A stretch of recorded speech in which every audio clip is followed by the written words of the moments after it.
guys, sebelum melanjut pembahasan, perkenalkan nama saya Adi Setia Nugroho. Saya dari Fakultas Ekonomi, Kampus Universitas Dirgantara Marsikal Surya Dharma. Oke, kita lanjut. Kita akan membahas manajemen operasional tentang strategi tata letak. Sebenarnya, strategi tata letak itu apa sih? Jadi, tata letak merupakan sebuah keputusan penting yang mempengaruhi efisiensi operasi dalam jangka panjang. Tata letak juga bisa diartikan sebagai keputusan yang melibatkan penempatan mesin-mesin pada tempat yang terbaik, baik dalam pengaturan produksi maupun dalam pengaturan kantor, seperti kursi dan meja-meja. Selain itu, dalam pengaturan rumah sakit atau department store, tata letak juga mencakup penempatan pusat pelayanan. Sekarang, mari kita lihat contoh-contoh tata letak dalam berbagai situasi. Misalnya, pada pengaturan produksi, tata letak melibatkan penempatan mesin-mesin pada tempat yang optimal agar dapat meningkatkan efisiensi operasi. Selanjutnya, pada pengaturan kantor, seperti kantor administrasi, tata letak juga penting. Penempatan kursi dan meja-meja yang tepat akan menciptakan lingkungan kerja yang nyaman dan efisien. Dan pada pengaturan rumah sakit atau department store, tata letak berperan penting dalam penempatan pusat pelayanan. Dengan penempatan yang tepat, pasien atau konsumen akan lebih mudah diakses dan menerima pelayanan yang efisien. Lalu kita masuk pada tahapan tujuan tata letak. Tujuan utama dari perencanaan tata letak fasilitas pabrik adalah untuk meminimalkan biaya atau meningkatkan efisiensi dalam pengaturan segala fasilitas produksi dan area kerja. Pertama, dengan menempatkan fasilitas produksi secara efisien, perusahaan dapat mengurangi biaya transportasi yang timbul akibat jarak tempuh yang lebih jauh antara area produksi. Selain itu, tata letak yang efisien juga memungkinkan perusahaan mengurangi biaya operasional dalam hal waktu dan tenaga kerja yang digunakan untuk berpindah dari satu area ke area kerja yang lainnya. Selanjutnya, dengan meminimalkan jarak perjalanan dalam area produksi, perusahaan dapat meningkatkan throughput dan mengurangi waktu siklus produksi. Dalam hal ini, perencanaan dan tata letak juga dapat membantu perusahaan meningkatkan efisiensi produksi dan meningkatkan kapasitas produksi. Jadi tujuan utama perencanaan tata letak dalam perencanaan fasilitas pabrik adalah untuk meminimalkan biaya yang meningkatkan efisiensi dalam pengaturan segala fasilitas produksi dan area kerja.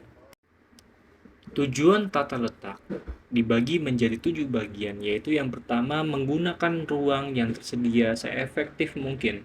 Yang kedua, meminimumkan jarak angkut dan biaya penanganan bahan. Yang ketiga, menciptakan keseimbangan dalam proses produksi. Yang keempat, menyederhanakan proses produksi. Yang kelima, mendorong semangat dan efektivitas kerja karyawan. Yang keenam, menjaga keselamatan kerja dan barang-barang yang sedang diproses. Yang ketujuh, menghindari berbagai bentuk pemborosan. Lalu manfaat layout. Yang pertama, yaitu meningkatkan jumlah produksi. Tata letak fasilitas pabrik yang baik akan memberikan kelancaran proses produksi dan akhirnya akan memberikan output yang lebih besar. Dari tata letak fasilitas pabrik yang baik akan meningkatkan jumlah produksi. Dengan tata letak yang tertata rapi, proses produksi akan berjalan lebih lancar dan akhirnya menghasilkan output yang lebih besar. Lalu yang kedua, mengurangi waktu tunggu. Tata letak fasilitas pabrik yang baik akan memberikan keseimbangan beban dan waktu antara satu mesin dengan mesin lainnya, atau departemen dengan departemen lainnya. Keseimbangan ini akan dapat mengurangi penumpukan bahan dalam proses dan waktu tunggu antara satu mesin dengan mesin yang lain. Tata letak fasilitas pabrik yang baik akan membantu mengurangi waktu tunggu dengan penempatan mesin dan departemen yang seimbang. Penumpukan bahan dalam proses bisa diminimalisir dan waktu tunggu antar mesin dapat dikurangi. Yang ketiga, efisiensi penggunaan fasilitas. Tata letak fasilitas pabrik yang terencana baik dapat menciptakan pendayagunaan elemen produksi seperti tenaga kerja, mesin maupun peralatan yang lain lebih efektif dan efisien. Tata letak fasilitas pabrik yang terencana dengan baik juga dapat meningkatkan efisiensi penggunaan fasilitas dalam tata letak yang optimal. Pemanfaatan tenaga kerja, mesin, dan peralatan akan lebih efektif dan efisien. Yang keempat, mempersingkat waktu proses.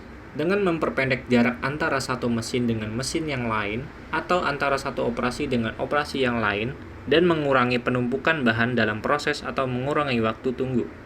Dengan penempatan mesin dan operasi yang efisien, waktu proses produksi dapat dipersingkat. Jarak antara mesin dan operasi dapat diperpendek sehingga mengurangi waktu yang terbuang di dalam proses produksi. Yang kelima, meningkatkan kepuasan dan keselamatan kerja. Pengaturan tata letak fasilitas pabrik secara baik akan menciptakan suasana ruang dan lingkungan kerja yang nyaman, aman, tertib, dan rapi, sehingga kepuasan dan keselamatan kerja akan dapat lebih ditingkatkan. Tata letak fasilitas pabrik yang baik juga akan meningkatkan kepuasan dan keselamatan kerja. Ruang kerja yang tertata rapi, nyaman, dan aman akan menciptakan lingkungan yang menyenangkan bagi para pekerja. Dalam desain tata letak, hal yang harus dipertimbangkan yaitu yang pertama utilisasi ruang dan peralatan, yang kedua aliran informasi barang atau orang yang lebih baik. Penentuan tata letak harus memperhatikan kelancaran komunikasi antar divisi, misalnya jarak antar ruang. Manajer harus memutuskan peralatan yang akan digunakan. Contohnya, ban berjalan, kereta otomatis untuk mengirim dan menyimpan bahan. Ban berjalan adalah ban atau sabuk yang terhubung ke dua atau lebih katrol yang berputar yang digunakan untuk mengangkut material. Dalam perencanaan tata letak, beberapa hal yang dapat membantu dalam perencanaan layout, yaitu yang pertama, atap cukup tinggi. Hal ini akan memudahkan perusahaan di dalam mengatur penerangan dan sirkulasi udara. Lalu gang-gang cukup lebar, akan memudahkan arus barang dan manusia, dan juga memudahkan perawatan fasilitas perusahaan. Lalu daya tahan lantai dan bangunan. Sangat berguna apabila perusahaan memiliki bangunan berlantai lebih dari satu atau bangunan bertingkat. Penting juga bila perusahaan menggunakan mesin atau fasilitas lain yang berat.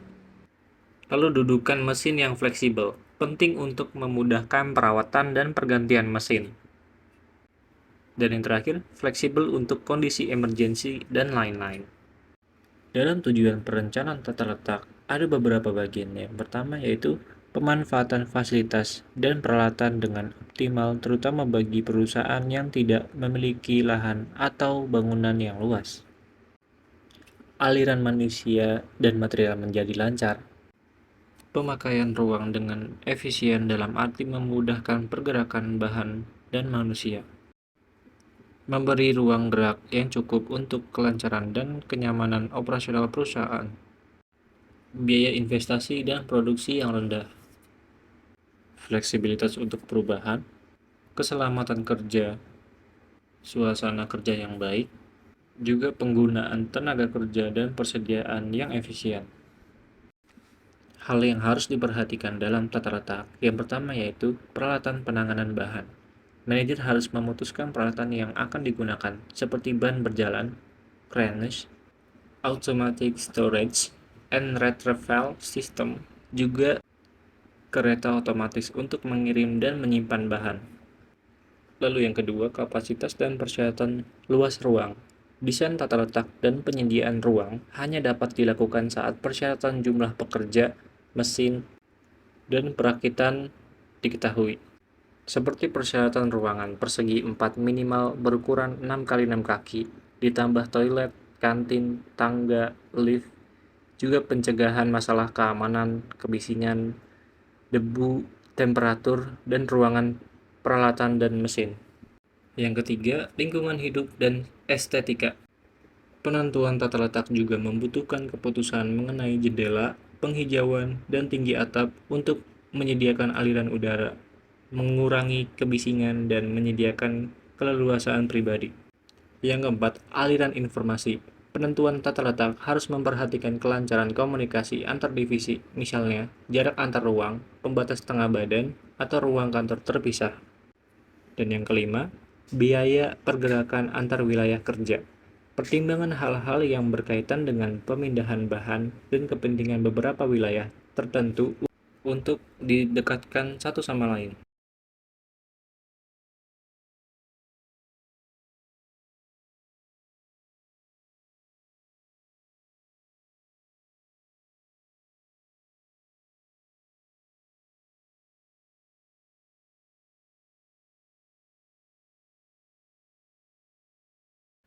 Tata letak kantor adalah cara mengelompokkan pekerja, perlengkapan pekerja, dan ruang dengan mempertimbangkan kenyamanan, keamanan, dan pergerakan informasi.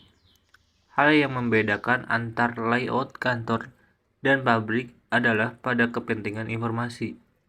Tata letak dan fungsi kantor terus berubah akibat perubahan teknologi. Walaupun begitu, analisis tata letak kantor masih memerlukan pendekatan berbasis tugas, korespondensi lewat kertas, kontak, dokumen hukum, dokumen klien, naskah cetak, gambar, dan desain masih memegang peran besar di banyak kantor. Cara penyelesaian layout kantor adalah menggunakan analisa diagram hukum, relationship chart.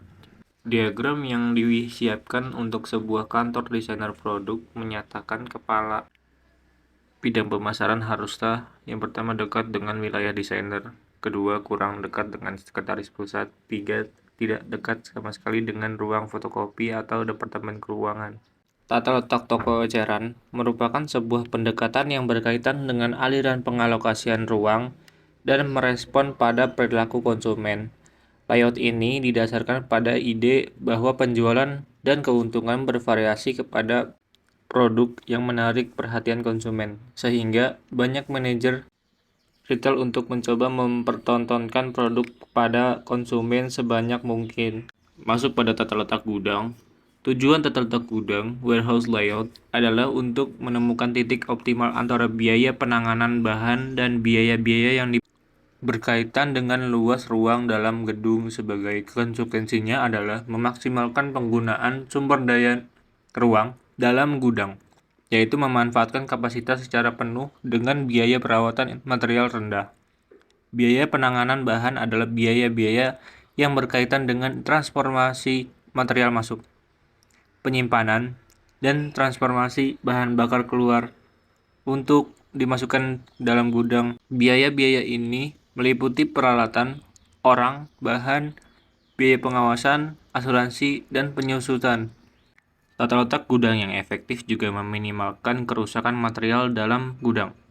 Masuk pada tahap tata letak gudang pada bagian layout penerimaan. Untuk kelancaran proses penerimaan, maka beberapa fasilitas diperlukan departemen penerimaan, yaitu yang pertama, area yang cukup untuk penempatan angkutan. Yang kedua, dock door atau pintu dermaga sesuai dengan alat angkut yang keluar masuk pabrik. Yang ketiga, dock board, suatu alat sebagai jembatan penghubung antara lantai dock dan lantai trailer untuk memudahkan perpindahan material dari trailer ke dock. Yang keempat, area untuk palet atau peti kemas material produk. Yang kelima, area untuk penempatan produk sebelum dilakukan pengiriman. Yang keenam, suatu kantor untuk kegiatan administrasi. Yang ketujuh, fasilitas lain seperti area gang, jalan masuk, dan sebagainya. Masuk pada tata letak gudang bagian layout pengiriman. Area pengiriman meliputi area untuk pengepakan, penimbangan, pelabelan, dan tempat parkir trailer, jalan masuk, dan kantor, serta area istirahat untuk pengemudi trailer. Bila area pengiriman dan penerimaan satu lokasi, maka luas area yang digunakan sama ditambah area pengepakan dan aktivitas pengiriman lainnya. Berikut adalah tata letak gudang pada bagian inbound dan outbound. No delay, no storage, system in place for information exchange and product movement. Masuk pada bagian tata letak sel kerja. Ide sel kerja atau work cell adalah untuk mengatur ulang orang dan mesin yang biasa tersebar pada departemen proses yang beragam, dan sewaktu-waktu mengatur mereka dalam sebuah kelompok kecil, sehingga mereka dapat memusatkan perhatian dalam membuat satu produk atau sekumpulan produk yang saling berkaitan. Contohnya, rumah sakit. Seperti gambar di berikut. Dalam kolom-kolom tersebut, setiap sudutnya sudah diisi dengan huruf-huruf berikut sesuai keterangan. Pada bagian huruf A, yaitu ruang sinar, huruf B, laboratorium, C, pendaftaran, D, ruang pemeriksaan, E, ruang operasi, dan F, ruang pemulihan. Masuk pada bagian tata letak sel kerja. Perhatikan pada tabel A dan B bahwa sel kerja berbentuk U dapat mengurangi pergerakan bahan dan karyawan. Bentuk U juga dapat mengurangi kebutuhan ruang, meningkatkan komunikasi, mengurangi jumlah karyawan, dan mempermudah pemeriksaan. Pada bagian A, tata letak yang sekarang, karyawan berada dalam daerah tertutup yang kecil, tidak dapat meningkatkan kinerja tanpa penambahan karyawan ketiga. Pada bagian A, tata letak yang ditingkatkan, karyawan terlatih dapat saling membantu. Dapat ditambahkan karyawan ketiga jika hasil kerja perlu ditingkatkan. Pada bagian B, tata letak yang sekarang, lini lurus membuat sulit untuk menyeimbangkan tugas karena kerja tidak dibagi rata. Dan pada tata letak yang ditingkatkan, dengan berbentuk U, karyawan memiliki akses yang lebih baik. 4 karyawan terlatih berkurang menjadi 3 saja. Pada bagian tata letak fungsional, penyusutan tata letak di mana alat yang sejenis atau memiliki fungsi yang sama ditempatkan pada bagian yang sama. Contohnya, perusahaan pembuat roti, perusahaan pembuat mebel, dan bengkel. Pada gambar berikut, dengan keterangan A. Ruangan dengan kumpulan alat ukur, B. Ruangan dengan kumpulan alat penghalus, C. Kumpulan alat pengecatan, D. Kumpulan alat pemotong. Dan pada gambar dengan garis putus-putus yang saling menghubungkan antar blok tersebut dari input ke output. Dan pada bagian tata letak produk atau layout produk, tata letak ini untuk memproses produksi standar dan massal. Contoh perusahaan yang menggunakan tata letak produk ini adalah perusahaan mie instan, perusahaan surat kabar, perusahaan semen, perusahaan minuman, dan lain-lain. Lalu masuk pada layout kelompok. Layout kelompok adalah susunan komponen untuk proses produksi diletakkan di dekat tempat proses produksi dilaksanakan. Contohnya, universitas dan tempat hiburan. Dan masuk pada bagian layout posisi tetap. Jika dalam layout-layout lain, produk yang bergerak sesuai tahapan produksinya, maka pada tata letak jenis ini, justru produk tidak bergerak. Bahan baku dan alat produksilah yang mendatangi produk. Contoh, seperti bengkel, industri pesawat, kapal, kereta, pembuatan kapal, jalan raya, jembatan, dan rumah. Perusahaan memilih tata letak ini diantaranya adalah karena karakteristik produk yang tidak bisa dipindahkan, resiko pemindahan, dan perlu ketelitian. Contoh-contoh tata letak yang relevan di lapangan. Yang pertama, tata letak aliran proses. Tata letak aliran proses adalah desain yang mengatur elemen-elemen dalam urutan proses produksi. Tata letak ini cocok untuk proses manufaktur yang berkelanjutan dan berulang. Contohnya, jalur perakitan mobil, jalur produksi makanan, proses pengemasan. Yang kedua yaitu tata letak produk. Tata letak produk mengelompokkan elemen-elemen berdasarkan produk yang dibuat. Tata letak ini cocok untuk proses manufaktur yang menghasilkan berbagai macam produk. Contohnya bengkel mobil dengan area terpisah untuk mesin, body shop, dan pengecetan. Pabrik tekstil dengan area terpisah untuk pemintalan, penenunan, dan penjahitan. Toko buku dengan area terpisah untuk fiksi, non-fiksi, dan anak-anak. Yang ketiga, tata letak posisi tetap. Tata letak posisi tetap menggunakan elemen-elemen yang besar dan berat, yang tidak dapat dipindahkan dengan mudah. Tata letak ini cocok untuk proses yang membutuhkan peralatan khusus atau manufaktur yang besar. Contohnya pabrik baja dengan tungku peleburan dan mesin rolling, bandara dengan landasan pacu, dan terminal rumah sakit dengan ruangan operasi dan ruang rawat inap. Yang keempat, tata letak fleksibel. Tata letak fleksibel memungkinkan elemen-elemen untuk dipindahkan dan diubah dengan mudah. Tata letak ini cocok untuk proses yang sering berubah atau membutuhkan ruang yang fleksibel. Contohnya ruang kantor dengan meja dan kursi yang dapat dipindahkan. Lalu gudang dengan rak yang dapat disesuaikan, dan kelas dengan meja dan kursi lipat. Dan yang kelima, tata letak seluler. Tata letak seluler mengelompokkan elemen-elemen ke dalam sel-sel kecil yang mandiri. Tata letak ini cocok untuk proses yang membutuhkan privasi atau kontrol suara. Contohnya ruangan kantor dengan bilik, perpustakaan dengan ruang belajar individual, klinik dokter dengan ruang pemeriksaan pribadi.